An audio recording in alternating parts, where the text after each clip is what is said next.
19절 20절 말씀을 다시 한번 봅니다. 아버지께서 모든 충만으로 예수 안에 거하게 하시고 그의 십자가의 피로 화평을 이루사 만물 곧 땅에 있는 것들이나 하늘에 있는 것들이 그로 말미암아 자기와 화목하게 되기를 기뻐하심이라. 여러분, 우리가 성경을 읽을 때 잘 띄어읽기를 하고 반복해서 읽으면 처음에는 문자로 보이던 성경이 나중에는 그림으로 보입니다. 하나의 장면으로 보입니다. 그렇게 하다가 나중에는 내게 하나님의 음성으로 들립니다. 그렇기 때문에 여러분들이 성경을 읽으실 때 띄어쓰기를 잘 해서 마음을 기울여서 한번 읽어보십시오. 그러면 그 말씀이 내게 들려오는 하나님의 말씀이 되는 것입니다. 오늘 이 19절, 20절 말씀, 이 두 구절 안에는 하나님의 놀라운 아주 거대한 하나님의 뜻이 여기에 담겨져 있습니다. 하나님은 어떤 분이신가? 하나님은 사람과 다른 분이십니다. 하나님은 모든 것을 지으신 분이십니다. 하나님은 빛입니다. 하나님에게는 흠이 없습니다. 하나님에게는 조금도 어둠이 존재하지 않습니다. 그렇기 때문에 하나님이 하시는 모든 일은 완벽합니다. 거룩합니다. 그리고 언제나 선하십니다. 그럼 우리 인간은 어떨까요? 우리 인간은 로마서 3장 23절에 있는 것처럼 모든 사람이 죄를 범하였음에 그 하나님의 영광, 그 하나님의 영광에 이르지 못하더니 그랬습니다. 하나님은 이르신 분이신데 인간은 그 하나님께 도저히 가까이 갈 수 없는, 영광에 이를 수 없는 그런 존재가 되었습니다. 이것이 바로 인간에 대한 하나님의 판단이고 하나님의 결론입니다. 우리가 알아야 될 것은 인간이 누구냐? 지금 인간은 어떤 상태에 이르렀느냐? 성경은 말합니다. 인간은 모든 사람이 다 죄 아래 놓여 있다. 모든 사람은 그러므로 다 죄인이다. 그것이 바로 이 세상의 상태입니다. 누구도 하나님 앞에 가까이 갈 수가 없습니다. 하나님의 이름을 부를 수도 없습니다. 더군다나 내가 하나님과 좋은 관계를 맺는다. 그것도 어느 정도 친해져야 좋은 관계를 맺는 거죠. 어떻게 인간이 하나님과 좋은 관계를 맺습니까? 어림도 없는 얘기입니다. 하나님의 영광에 가까이 갈 수가 없습니다. 죄인이 만일 하나님의 영광에 무턱대고 가까이 간다면 그것은 자살 행위입니다. 이것이 바로 인간이 오늘 겪고 있는 우리의 현 주소입니다. 이대로 놔두면 그렇게 될 겁니다. 영원히 하나님과 상관없이 살다가 영원한 하나님의 심판을 면하지 못할 것입니다. 그래서 하나님께서 놀라운 계획을 세우셨습니다. 그 계획의 중심, 그 계획의 주인공이 뭐냐? 바로 예수 그리스도입니다. 예수 그리스도는 누구냐? 오늘 19절에 있는 것처럼 하나님 아버지께서는 모든 그 충만을 예수 안에 거하게 하셨습니다. 모든 충만이 뭘까요? 하나님의 모든 충만.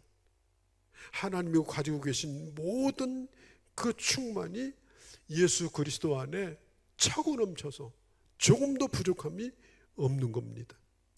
하나님의 능력, 하나님의 지혜, 하나님의 권세, 하나님의 사랑, 하나님의 거룩하심, 이 모든 것이 예수 안에 충만합니다. 그리고 그 예수님을 이 세상에 그 예수님을 보내주신 거예요. 예수님이 이 땅에 오신 목적이 뭡니까? 하나님과 인간이 도저히 가까이 할 수 없는 그런 관계가 되어버렸는데, 이 건널 수 없는 강, 이 건널 수 없는 이 강을 건너는 다리를 놓기 위해서 예수님이 이 땅에 오셨습니다. 다리를 놓으려면 다리를 놓는 양쪽 뚝이 튼튼해야 됩니다. 그래서 공사를 잘 해야 됩니다. 그리고 다리를 올려놓아야 그 다리가 온전합니다.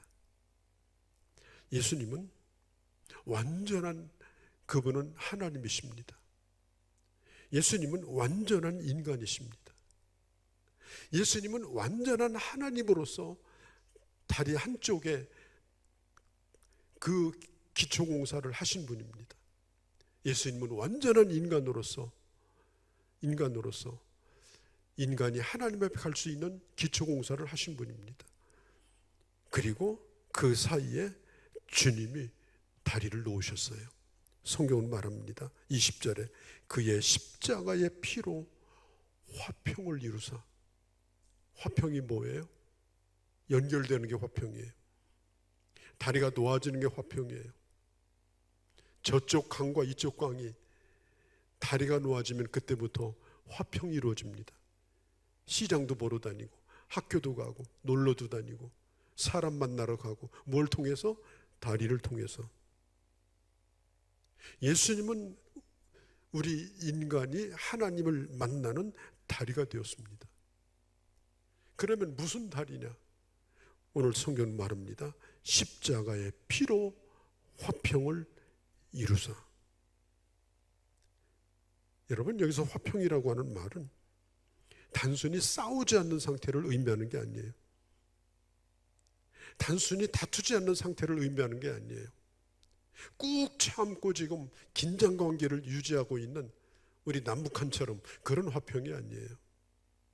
여기서 말하는 화평은 완전히 모든 관계가 회복되어진 화평입니다. 조금도 어떤 담이나 어떤 조건이 없습니다. 여러분, 예수님은 이 세상에 좋은 소식을 전해주기 위해서 오신 배달부나 우체부가 아니에요. 예수님은 자신이 좋은 소식이에요. 예수님은 자신이 복음이에요. 성경은 말합니다. 하나님이 세상을 이처럼 사랑하사. 하나님은 예수 그리스도를 이 땅에 우리를 사랑하사 보내주셨습니다. 그리고 십자가의 피로 하나님과 우리 사이에 화평을 이루셨습니다. 예수님은 복음인데 그 복음 안에 뭐가 존재하느냐? 예수님의 십자가와 부활이 존재합니다.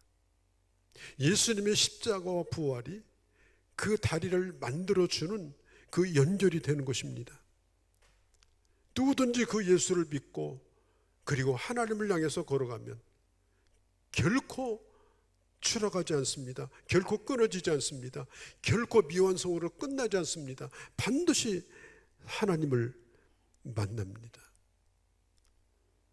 왜 하나님께서 이렇게 하셨을까요? 원수되었던 자는 보기 싫은 거잖아요.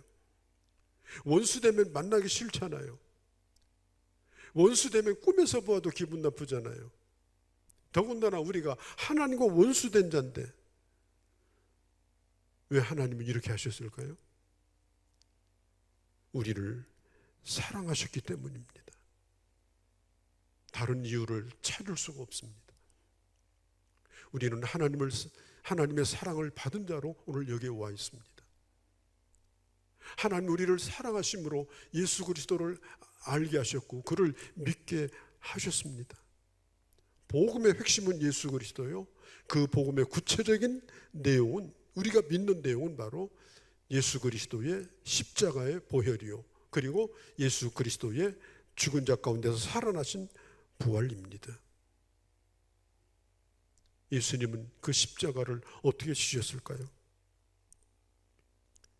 히브리서 12장 2절에 보면 그 앞에 있는 기쁨을 위하여 십자가를 참으사 부끄러움을 개의치 아니하셨다고 했습니다. 예수님은 그 고통스러운 십자가를 기쁨으로 감당하셨다는 거예요. 기쁨으로. 죄로 얼룩진 인간을 하나님의 품으로 돌아오게 하시는 그 일을 하시는 데 있어서 집을 나갔던 아들이 돌아올 때 그 아버지가 껴안으면서 기뻐하는 것처럼 그 구원을 바라보면서 주님은 그 십자가를 기쁨으로 감당하시고 그리고 구원의 다리를 놓아주신 거예요. 이제는 우리는 더 이상 빚을 지고 있는, 죄의 빚을 지고 있는 채무자로 살지 않습니다. 여러분, 이 세상에 죄의 빚을 지면 어떡하죠? 끌려갑니다. 그래서 도대체 그 죄가 얼마나 되는지 신문을 받습니다. 신문을 받고 나서 정당한 죄값을 선고를 받습니다. 그리고 감옥에 들어갑니다. 인간이 가지고 있는 죄는 뭡니까? 사망에 해당되는 죄입니다. 인간이 가지고 있는 죄의 값은 이미 판결이 내려진 겁니다. 재판 받을 것이 없습니다. 내가 아무리 선하고 착하다고 내가 스스로 다리를 놓아서 하나님을 만나겠다고 발버둥을 쳐도 안 되는 일입니다. 그런데 예수 그리스도를 통해서 이 죄인이 조금 더 두려움 없이 오늘 하나님 앞에 예배하러 나왔잖아요. 우리가 예수 이름으로 기도하잖아요. 여기에 아무런 조건이 없어요. 오직 예수 그리스도, 그분밖에 없어요. 그래서 주님은 우리에게 이루실 이 모든 일들을 바라보면서 십자가를 지실 때 기쁨으로 지신 겁니다. 우리도 이 은혜를 받았기 때문에 우리는 많은 사람들이 지금 함께 길을 걸어가고 있잖아요. 어떤 사람 이런 길, 어떤 사람 저런 길로. 분명히 내가 사는 길이 있고 내가 아는 길이 있어요. 그리 가면 틀림없어요. 그럼 나 혼자만 활개치고 그 길을 걸어가겠습니까? 내가 사랑하는 자들의 손을 붙들고 여기에 길이 있다. 나와 함께 가자. 그리고 그들의 손을 이끌어서 함께 가는 자가 여러분 되어야 되지 않겠습니까? 예수님도 기쁨으로 십자가를 지셨다면 우리도 은혜 받은 자로서 이제는 기쁨으로 살아갈 뿐 아니라 그 길로 함께 갈 자가 누군가를 우리는 둘러봐야 됩니다. 종교개혁자들은 오직 복음을 외치면서 십자가의 복음만 전하다가 그들은 목숨을 걸었습니다. 지금은 예수 믿다가 목숨을 걸 만큼 심각한 시대가 아닙니다. 오히려 그냥 눈에 뵈는 게 교회고 저 공항에서 한국으로 들어오면 땅에 가까워지면요, 밤 비행기 타면 제일 먼저 들어오는 게 뭐냐? 빨간 십자가의 숲입니다. 교회가 많다는 얘기입니다. 이런 시대에 우리가 이 십자가 얘기를 한다는 것이 식상하다. 사람들이 식상하게 생각을 합니다. 왜냐하면 이 십자가의 복음이 너무나도 왜곡되어 있고 너무나도 바로 증거되지 않고 그리고 변질되어 있기 때문입니다. 미국의 상원의원에 가서 설교를 하던 채플 인도자인 리처드 헬버슨 목사님이 계십니다. 국회에서 설교하는 설교자예요. 이분이 기독교 교회사를 5문장으로 자신의 책에다가 이렇게 기록했습니다. 처음 교회는 살아계신 그리스도를 중심으로 이루어진 공동체였다. 그 후 교회는 그리스를 지나서, 지금의 그리스지요, 그리스를 지나서 헬라 철학이 되었다. 그리고 교회가 로마로 건너가서 교회라고 하는, 기독교라고 하는 제도가 되어버렸다. 그리고 교회가 유럽으로 건너가면서 이제는 기독교 문화만 남았다. 마침내 기독교가 미국으로 건너와서 기독교는 기업이 되었다. 그런데 여기에다가 하나를 덧붙인 얘기가 있습니다. 그것이 뭔지 아십니까? 그 미국에 있는 교회가 한국에 건너와서 교회는 대기업이 되었다. 교회는 대기업이 되었다. 적어도 예수 안 믿는 사람들이 교회를 바라볼 때 큰 교회 건물과 어마어마한 사람들이 미어 터지게 들었다가 나가는 모습을 보면서 와, 하나님 나라가 부흥되는구나, 그렇게 생각할 것 같습니까? 사업이 잘 되는가 보다. 저 돈은 어디서 생겼는고? 여러분, 웃을 수 없는 얘기입니다. 우리는 이 시대에 진정한 교회가 뭔지, 내가 믿고 있는 복음이 진정 뭔지, 저는 골로새서 1장을 통해서 지금 여러 번에 걸쳐서 이 말씀을 반복해서 여러분에게 드리고 있습니다. 어떤 일이 있어도 여러분, 교회는 복음을 벗어나면 변질됩니다. 복음을 벗어나면 결국 그 십자가는 아무런 의미가 없습니다. 지금 피 묻은 예수 그리스도의 십자가의 메시지가 점점 메말라가고 있습니다. 복음에다가 뭔가 지금 더하고 있고, 그리고 필요 없다고 생각하는 것은 빼고 있습니다. 우리가 살고 있는 현대사회를 포스트 모던 시대라고 합니다. 포스트 모던 시대. 지금은 이렇게도 합니다. 포스트 모던 시대. 그러면 이 포스트 모던 시대의 가장 큰 특징이 뭐냐? 모든 것은 상대적이다. 절대라는 것은 없다. 또 한 가지, 영웅도 없다. 영웅도 없다. 모든 절대성을 이제는 상대화시켜서 다양화시키는 것이 바로 오늘 우리가 살고 있는 이 현대 문명입니다. 그래서 지금은 절대가 사라지고 있어요. 그래서 오직 예수도 지금 사람들은 인정하지 않습니다. 오직이 어디 있어? 절대 복음 인정하지 않습니다.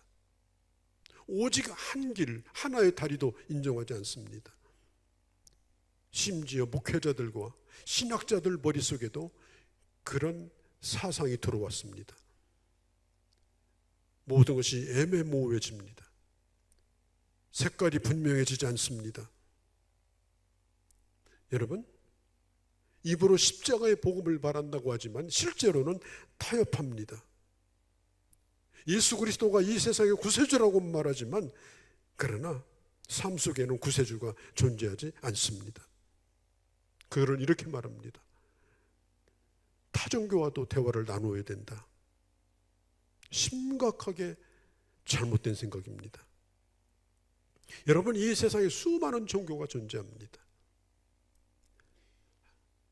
강남과 강북을 이어주는 수많은 다리가 있는 것처럼 이 세상에는 많은 종교가 존재하고, 그 다음에 나름대로 도덕적인 진리를 전하고 또 사람들에게 유익을 준다고 저도 생각을 합니다. 그냥 일반적인 종교를 가져도 그래, 손님 대접 잘하고 착하게 살고 그렇게 해야 돼. 그런 문화를, 종교 문화를 만들어가며 긍정적인 역할을 하는 것도 분명합니다. 그러나 분명한 것은 거기에 심각한 문제가 있는데 죄에 대한 해결책은 없습니다. 어느 종교에도 어느 메시지에도 죄에 대한 해결책은 없습니다. 그들에게 묻습니다. 그럼 이 문제를 어떻게 하면 좋겠습니까? 뭐라고 말하는지 아세요? 각자 알아서 해. 여러분, 그게 세상의 종교예요. 내가 지금 죽게 생겼는데 종교는 이렇게 말해요. 각자 알아서 해. 산속에 들어가든지 저 모스크 모슬렘에 들어가든지 그건 내 알아서 해. 답이 없는 거예요. 그게 세상의 종교입니다. 종교의 길이 없는 건 아니에요. 그러나 그 길은 여러분 사는 길이 아닙니다.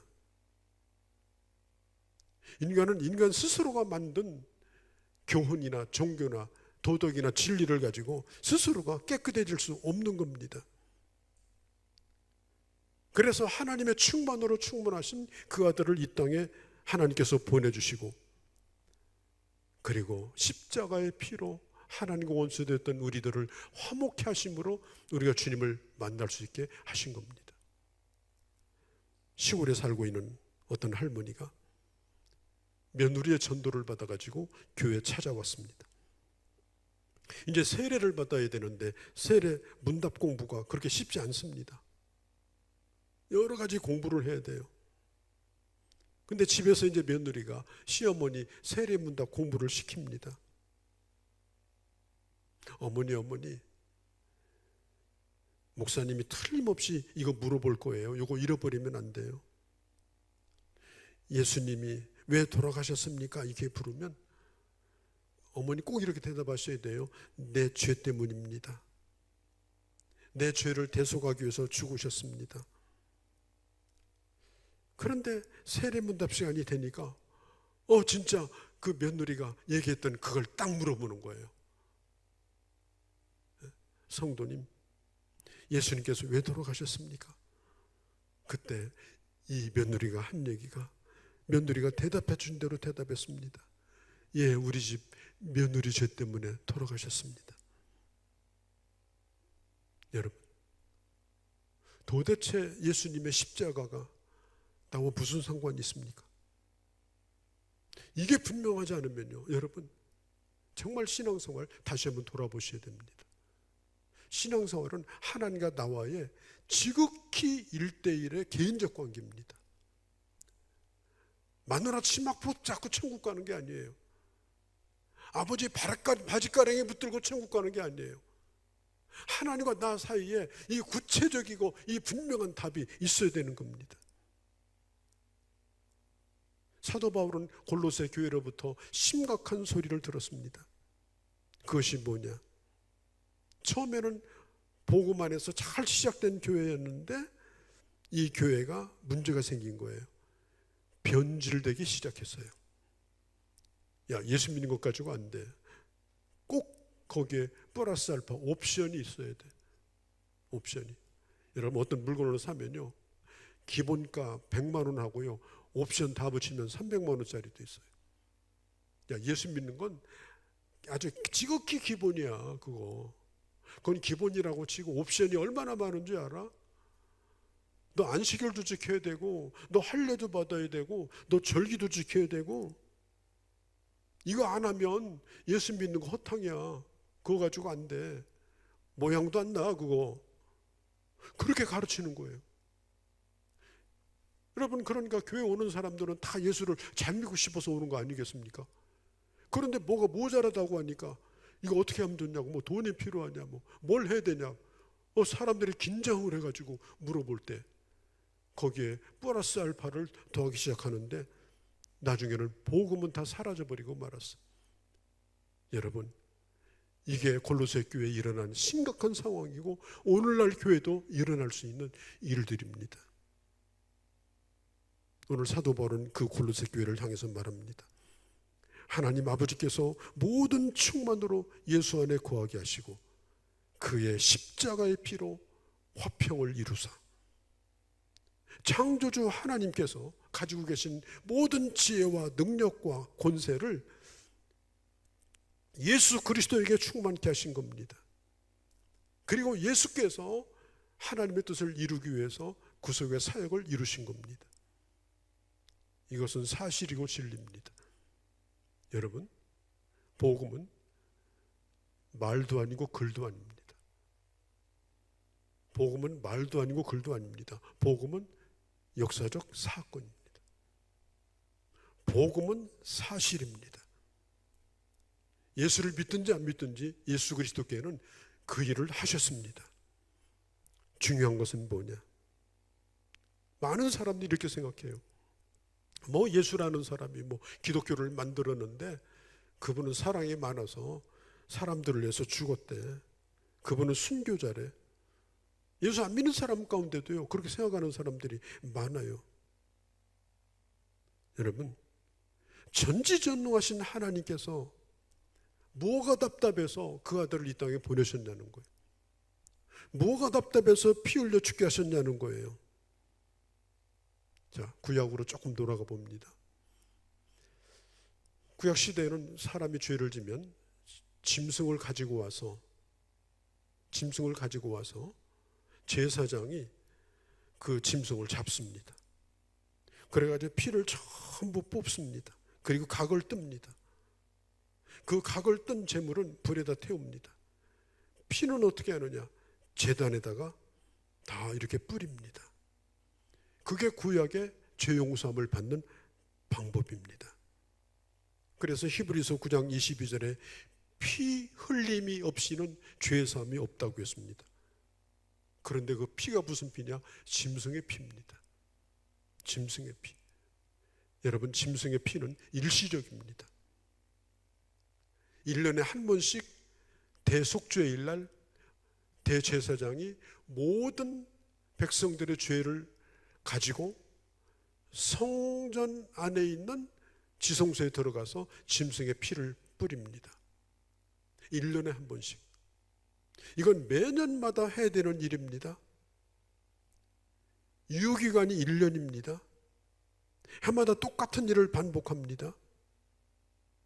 히브리서 10장 1절에 보면 4절 보면 이렇게 말합니다. 해마다 늘 드리는 같은 제사로는 나오는 자들을 언제나 온전케 할 수 없느니라.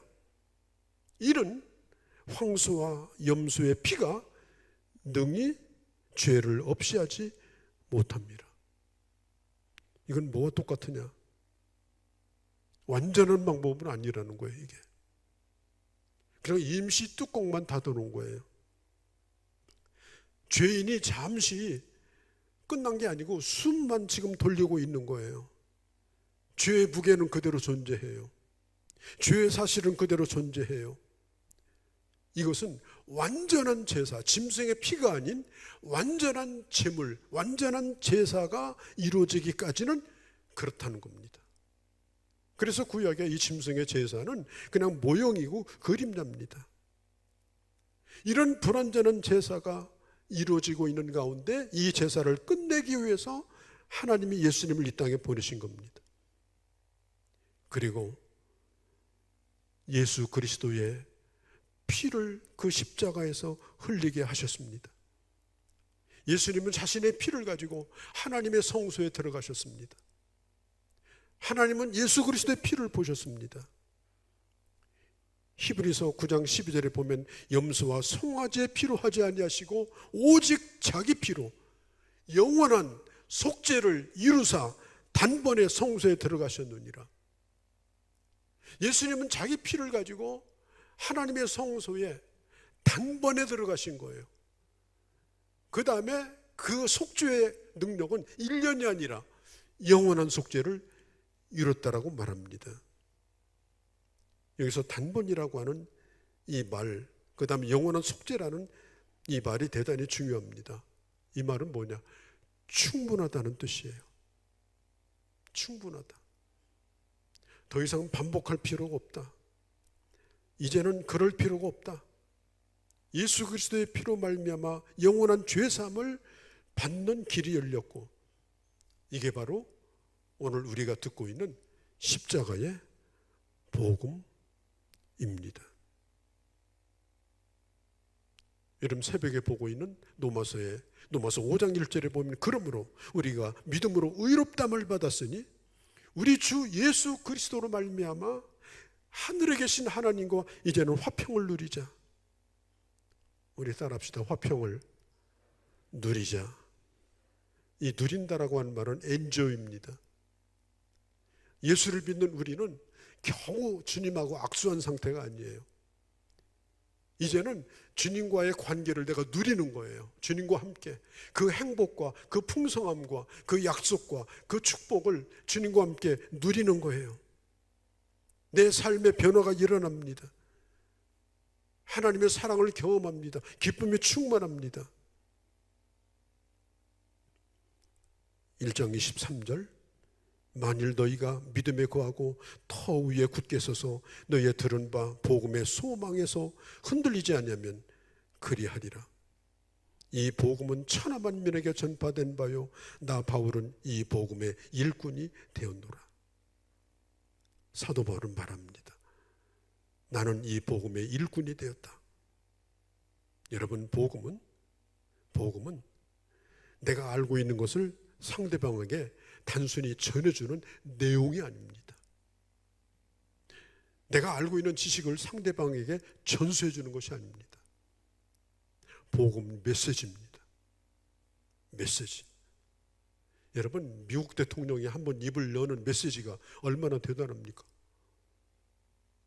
무슨 3천 얼마 무슨 달러를 그러잖아요. 현찰로 갖고라고. 메시지예요. 그 메시지가 중요한 거예요. 그냥 내용이 아니에요. 써있는 문서가 아니에요. 복음이라는 것은 뭡니까? 메시지예요. 그래서 그 메시지를 어떻게 전해? 선포해야 되는 거예요. 선포. 담대함을 가지고, 그 확신을 가지고. 여러분, 복음이라고 하는 것은 단순히 좋은 소식이 아니에요. 세상에 좋은 소식, 기쁜 소식 가운데 하나가 아니에요. 인류 역사의 가장 중요한 사건, 예수 그리스도를 통해서만이 죄인이 하나님을 만난다. 예수 그리스도를 통해서만이 하나님과 화목이 이루어진다. 우리는 내용의 전달자가 아닙니다. 내가 성경 좀 배워가지고 그거 지식 전달해 주는 자가 아닙니다. 생명을 살리는 말을 하는 겁니다. 증인의 마음으로 얘기해야 되는 겁니다. 내가 본 것입니다. 내가 알고 있는 것입니다. 그래서 우리가 복음을 전할 때는 사랑으로 전해야 됩니다. 진정한 사랑으로. 하나님의 사랑이 무엇인지, 그리고 그 사랑을 표현해야 됩니다. 지금 복음을 듣고 있는 사람이 어떤 아픔을 겪고 있는지, 그 사람에게 어떤 고민이 있는지 그 얘기를 들어주고 깊이 공감하고, 그런 사랑의 마음이 내게 있어서 그 사랑의 마음과 함께 복음이 증거되어야 합니다. 그럴 때 상대방의 마음이 움직여요. 성경 몇 구절 외워가지고 말이죠, 달달달 외워서 이제 결심하시겠습니까? 기도하겠습니까? 그런다고 이 복음이 되는 게 아닌 거예요. 죽을 자가 살아나는 생명의 메시지를 전해주는 마음으로 복음을 전해야 됩니다. 그렇지 않다면 저 역전 같은 데서 예수 천당 외치는 소음에 불과한 거예요. 누구도 그런 얘기 듣지 않습니다. 여러분, 오늘 성경이 말하잖아요. 터 위에 굳게 서서 너의 들은 바 복음의 소망에서 흔들리지 아니하면 그리하리라. 여러분, 복음은 확실한 소망이에요. 이 복음을 믿고 그 안에 서 있으면 그가 가지고 있는 소망은 이 세상에 살아있을 때도 흔들리지 아니하고, 그 복음은 반드시 마지막 날 그 소망이 우리 안에 이루어지는 겁니다. 복음 안에는 단순한 기대가 아닙니다. 오늘 내가 험한 세상이지만 나를 살게 하고 지탱해주는 그 힘이 복음 안에 있습니다. 그리고 내가 그 소망을 갖습니다. 이것은 나만 가지는 것이 아니라 절망 가운데 살아가고 있는 자들에게 이 소망을 전합니다. 오늘 사도 바울은 말하죠. 나는 이 복음의 일꾼이 되었노라. 여러분, 교회에서 봉사하는 일도 정말 중요합니다. 귀한 일입니다. 그러나 우리가 교회를 떠나서 일상생활 속에서 예수 그리스도의 이 복음을 전할 방법을 여러분 찾으셔야 됩니다. 찾으면 길이 열립니다. 두드리면 문이 열립니다. 하나님 앞에 기도해야 됩니다. 기도할 때 하나님은 기회를 주십니다. 이번에 명절이 긴데 아마 오랜만에 만나는 분들도 있을 것입니다. 그들에게 정말 정중하게, 그들을 진정으로 사랑하는 마음으로, 사랑의 눈으로 이 주의 복음을 여러분 꼭 나누시기를 바랍니다. 그들에게 기회를 한번 주시기를 바랍니다. 복음을 제대로 들을 수 있는 기회. 복음을 듣고 예수 그리스도를 통해서 하나님을 만날 수 있는 기회를 여러분들을 통해서 하나님은 주시기를 원하는 거예요. 여러분 지금부터 기도하시고요. 내 힘으로 할 수 없는 일이니까, 하나님의 인도하심이 필요하니까, 또 내 안에 하나님의 사랑이 넘쳐 흐르지 않으면 이건 할 수 없는 일이에요. 사랑이 없이 전하는 메시지는요, 그건 아무 의미가 없는 거예요. 그래서 주의 사랑으로 충만해서 내가 가진 소망이 무엇인지, 그리고 소망이 없는 자에게 이 소망에 대한 분명한 이유를 말해 주는 것입니다. 그럴 때 내가 하나님과 화목했던 것처럼 그들도 주님과 화목한 놀라운 역사가 나타나는 것입니다. 오늘 이 골로새서의 1장 말씀이 다 중요하지만 오늘 나눈 19절에서 23절의 말씀은 대단히 중요합니다. 오늘 제가 말씀 전할 때 성경을 띄어 읽기를 하면서 읽은 것처럼 오늘 집에 가셔가지고 가슴에 손을 얹고 이 말씀을 여러분들이 주시는 말씀으로 한번 읽어보시기 바랍니다. 그리고 주님으로부터 음성을 들으시기 바랍니다. 뿐만 아니라 우리 주님 앞에 주여, 내가 이 놀라운 이 복음, 이 소망에 내가 일꾼이 되었나이다. 하나님, 내게도 복음을 전할 수 있는 길을 열어달라고, 영혼을 사랑하는 마음을 달라고 우리 주님 앞에 구하면서 이 복음 전도의 사명도 잘 감당할 수 있는 그런 주의 사람들이 되어주시기를 주의 이름으로 축복합니다. 거룩하신 우리 아버지,